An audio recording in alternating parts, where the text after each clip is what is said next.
All right. Hi, Suzanne. Thank you so much for coming onto the show today. It's such a great time to have you here. I'm really excited, Rachel.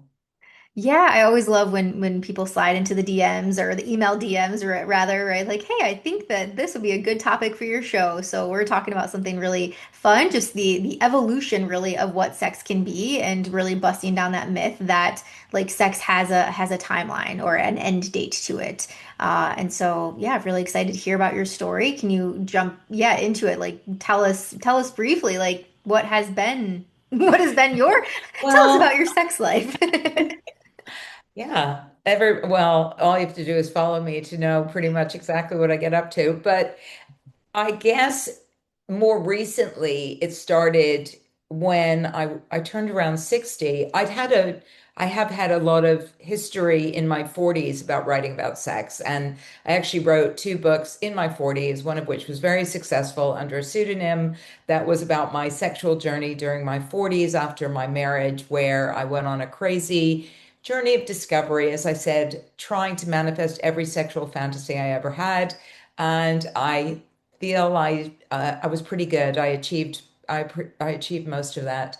But then my 50s came along and the menopause, and like many women of that age, my libido kind of dropped off a cliff. I Mhm. didn't really know where sex fitted in my life at that point, until I kind of got through the worst parts of that, the hot flashes, the brain fog, all the usual stuff that a lot of women experience during the menopause. And by this point, I was with this guy having a very casual relationship, I must say. But for him in his 60s, it was quite revolutionary to be able to be with a woman of a similar age and, have good sex. So he had a bit of a broadcast background and he said, why don't we do something talking about our sex life? Originally, he thought it should go on YouTube. I thought that was a bit public. Mhm. So I suggested a podcast because I felt that we both had good voices. It was a little bit more discreet. People could just listen with their headphones on, Mhm. and they wouldn't have to be searching someone's history to say, Mhm. oh, that's interesting. So we started doing that podcast, and it coincided bizarrely with a film that came out with Emma Thompson called Good Luck to You, Leo Grande, which was about this 61-year-old woman who was hired this escort to show her what sex was like with a partner, if it could be better than it was with her husband, which sadly hadn't been good.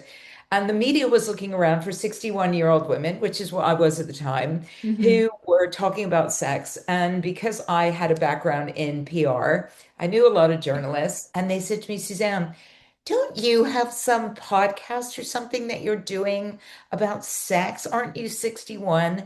And I said, well, I've got one podcast with Peter, one. I think it was like one or two. It was very Mhm. few. And they said, the media, they don't really care. If it's one or 500, they don't care. They were like, yeah, that'll do. And so Peter and I were getting all these interviews in the press talking about our sex life, which meant that this little podcast of one episode Mhm. went from having no listeners to having like 500 listeners overnight.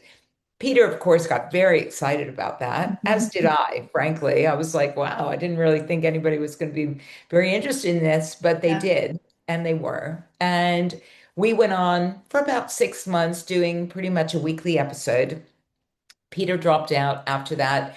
He felt like he'd run out of stuff to say. I got together with a sexologist based in LA called Zoe Kors. We did probably another 6 months or so together, just the two of us.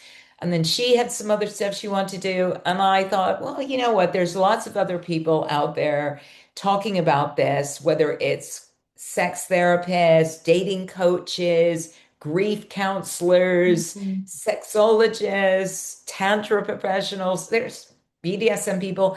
So I put the word out, and I'm now into probably about my 200th episode, something around that. Mhm. Um, and interviewed, a vast array of professionals, and he learned a huge amount myself in the process. I thought I actually knew quite a bit about sex, and it turns out, yeah, I did know quite a bit, but I've learned a whole lot more. Mhm. So Mhm. that's where I am now. I've been doing this for 3.5 years now and still learning something every week. Mhm. Yeah, thank you so much for that.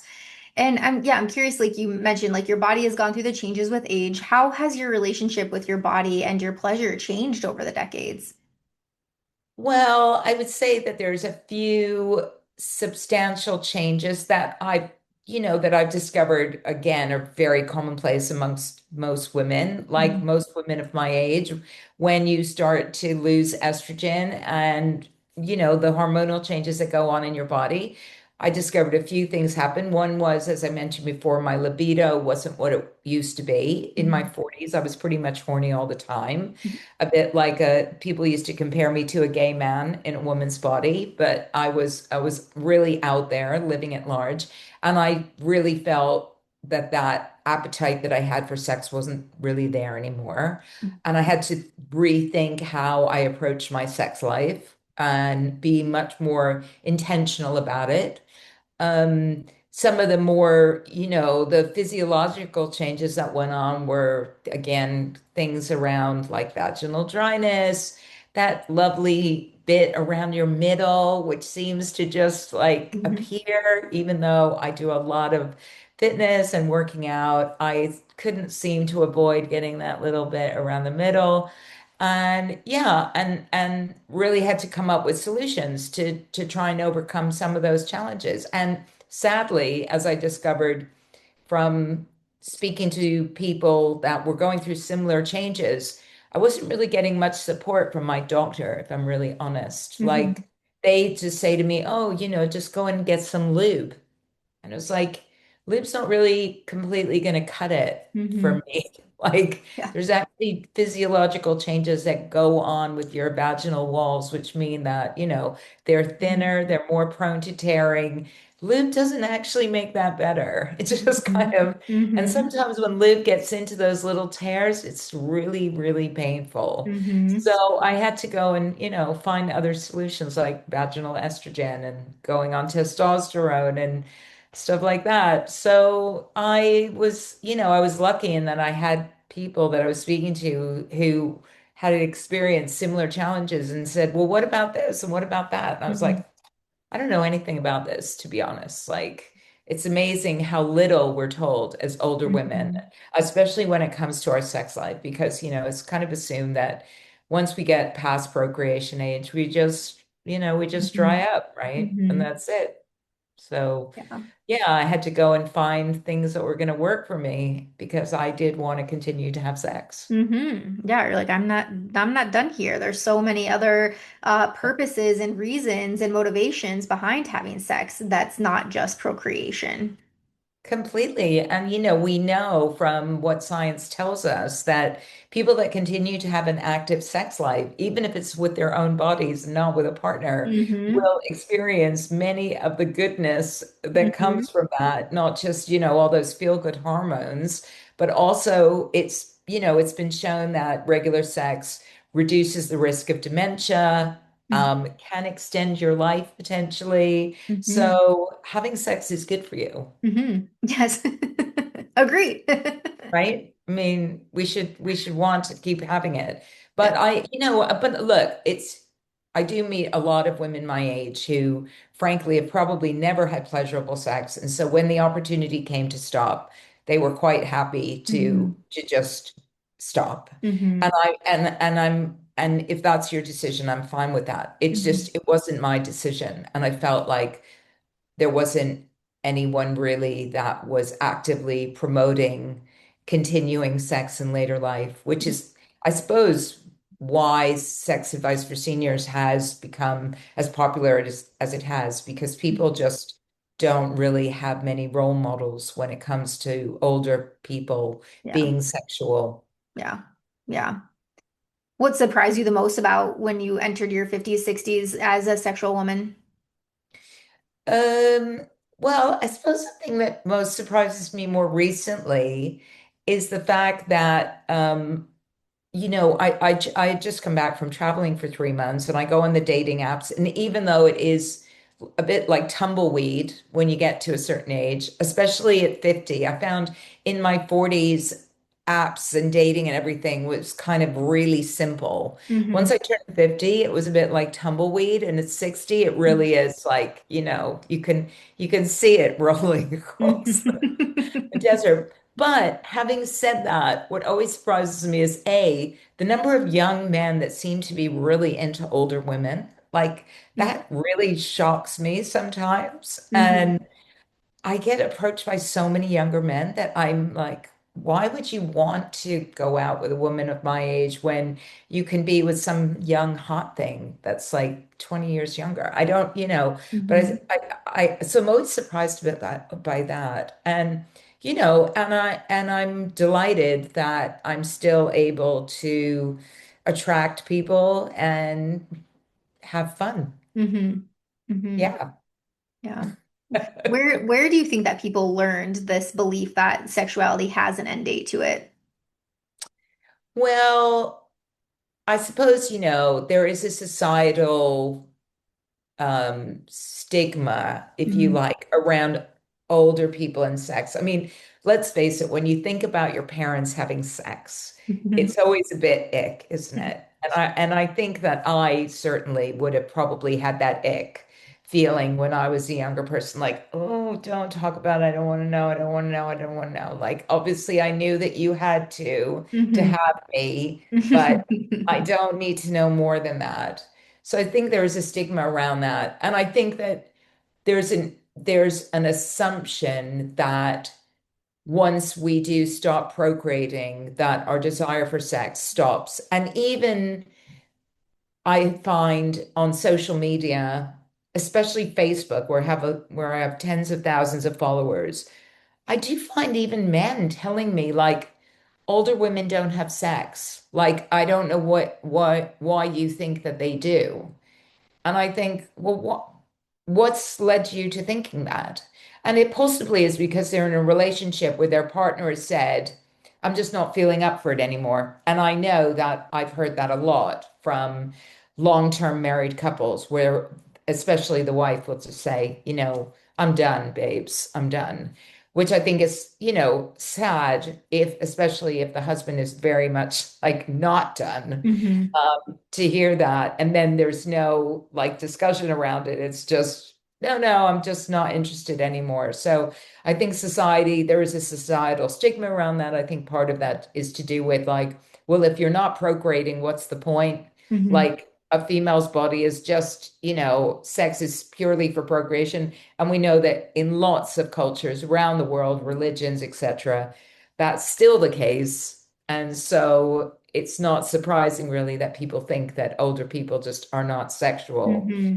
But I conversely hear from lots of people who tell me amazing stories about having sex in their 70s, 80s, even 90s. So Hmm. I know that that's just not true. But unfortunately, I am pushing against what is generally the accepted norm, which is people over 50 or 60, Hmm. let's say for an arbitrary number, don't have sex, right? Yeah. Yeah, and I'm just really hoping that this episode can be the permission maybe that they're needing to give themselves, like permission to experience, permission to not give yourself that expiration date or your sex life that expiration date even. I've had many guests on the show in 50s and 60s saying like they're having the best sex of their life, right? Like it's like you almost I've had a guest on talking about midlife magic, and instead of like seeing that midlife is that time of like everything declines, it's like it's almost like the next stage of puberty in a way of like the next up leveling that can happen. And so it's yeah, just bringing in a different mindset to it. There's so much more possibilities now and knowledge that you have now, right, as an older person.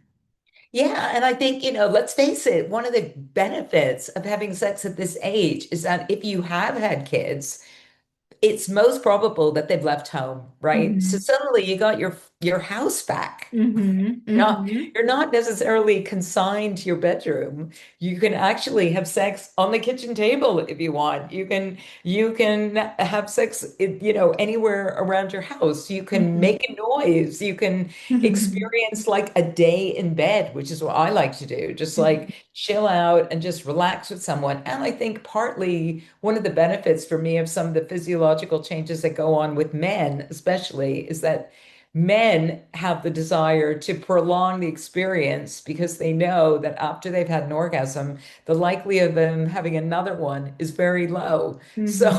Or it's going to take them a long time to recover. So they tend to draw it out in a way that I think of as far more feminine. So I quite like being with lots of women my age that I've spoken to have been like, I only want to go out with young guys because they recover quickly and they can get it up really fast and all this sort of, and I'm like, no, I quite like the relaxed pace of being with a man my own age where there isn't this expectation that we have to have an orgasm within 20 minutes, that we can Hmm. just chill out, that we can go and make a cup of tea and then come back and just enjoy ourselves. And we've got that time to just explore pleasure. Whereas before with kids, I know I shouldn't say this, but a member of my family used to tell me when his kids are home that he would go with his wife into their van Hmm. Yeah. just to, just to kind of like get out. And so they could, rumble around in the back of the van and Hmm. make some noise. And Sometimes I you just got to get creative. right. It's like, I used to laugh about that because I Yeah. was like, God, that's really sad when you can't have sex in your own home because you're worried that your kids are going to barge in or something's going to happen, right? I was like, oh, geez. But when you're an older person, generally you don't have to worry about that. Hmm. Hmm. Yeah. Yeah. Maybe just grandkids at that point, but yeah. But then you've got some boundaries in place. Well, hope so. Hopefully. Yeah. Yeah. Yeah. Yeah. Yeah. So I'm yeah, still ways off grandkids, so I don't have to worry about that. if so obviously you're still having sex, and there's also another unique thing about you is that you're also non-monogamous in your 60s, and as you call it, you're single-ish. Can you tell us a little bit Singlish. more what this means? Yeah, I mean, I do travel, and I tend to spend the winters away. And when I am away, I might have some hookups, and everybody knows that that's like we're not falling in love here. We're just Hmm. having some fun. In the UK, I have somebody that I sort of see on the weekends, and there's other people that kind of pop in and out of my life over the years.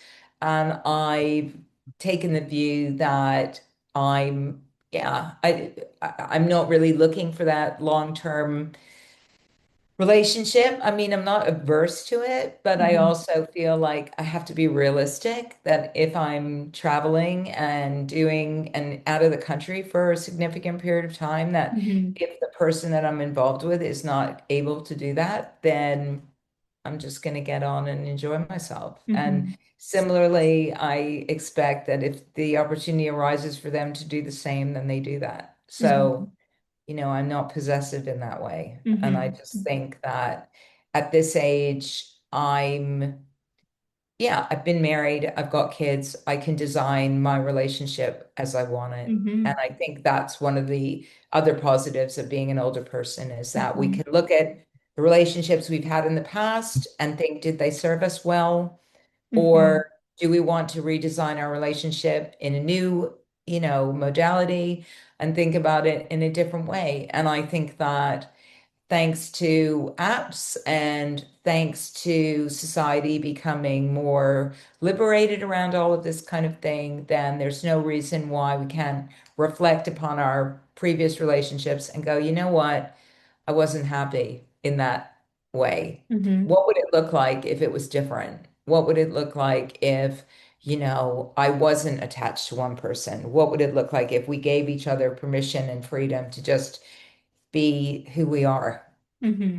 Hmm.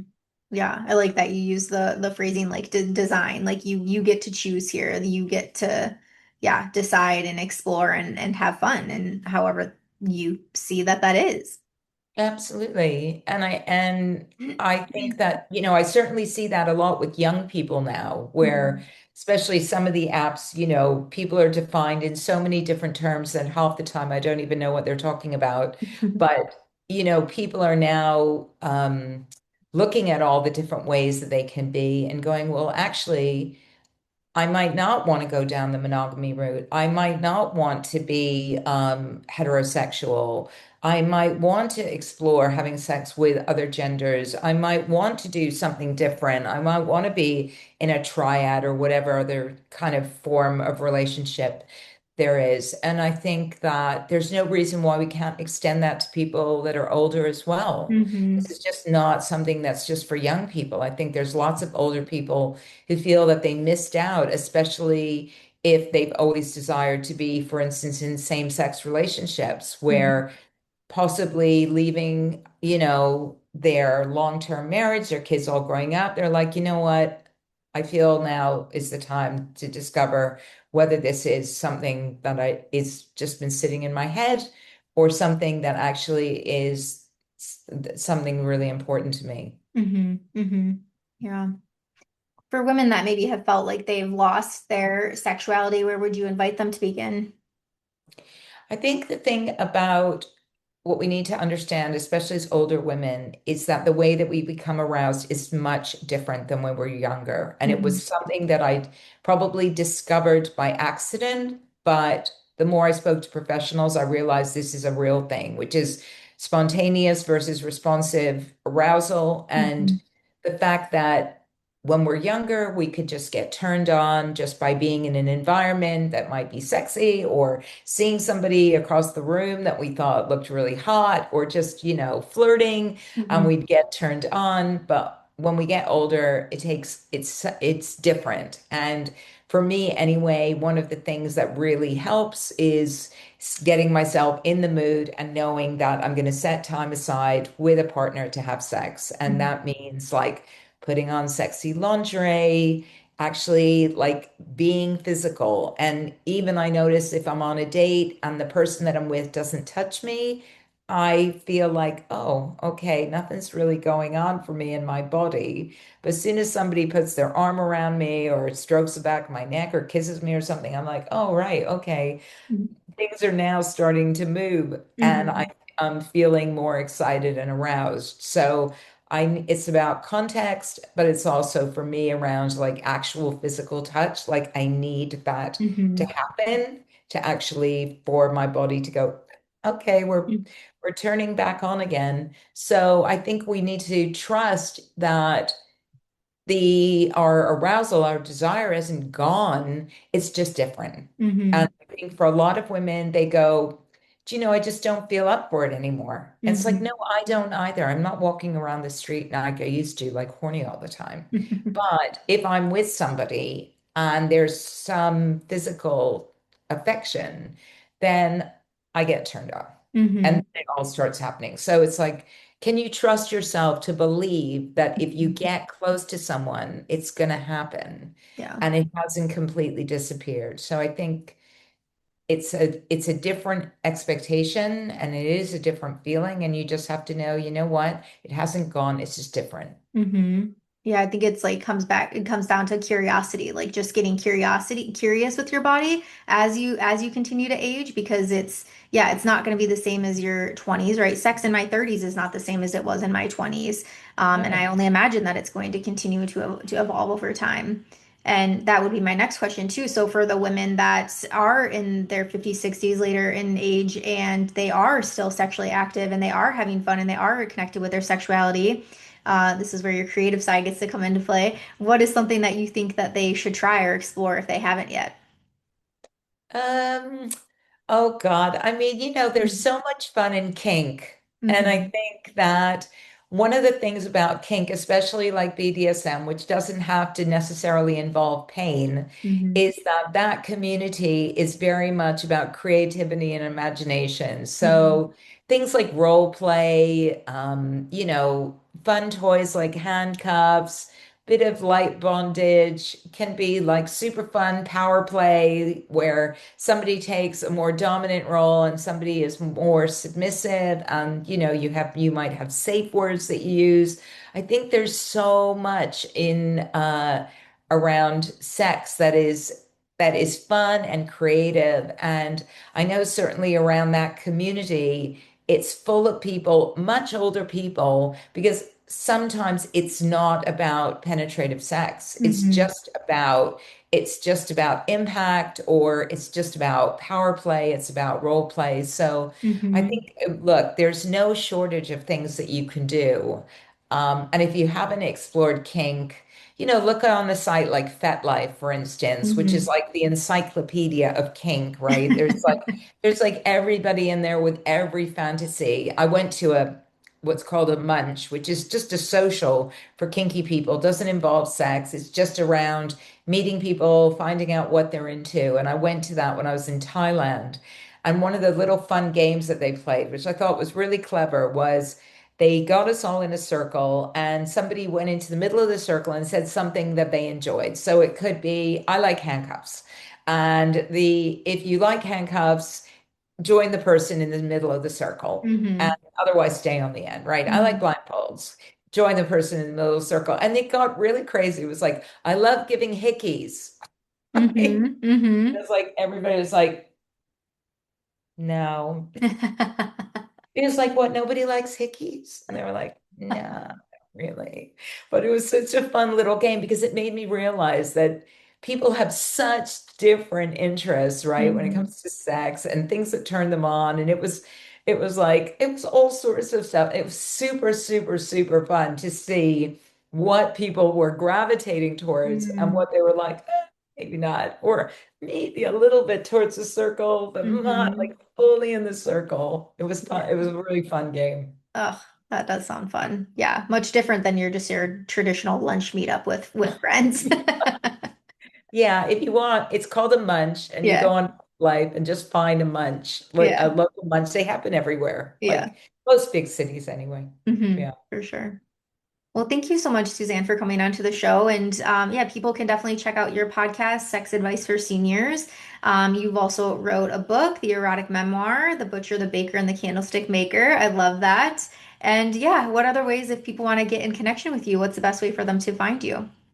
Well, probably to go on my website, Sex Advice for Seniors, which is on Substack, which is where I deliver my weekly podcast. And I also do a sexy story every Sunday for my paid subscribers, which is usually something around my own personal life. Otherwise, I'm on all the other social media Mhm. channels, so they can Wonderful. find me there as well. Wonderful. Well, thank you Thank you again. so Yeah. much, Yeah, Rachel. absolutely. Thank you so much. It was a great conversation to have with you today. Thank you.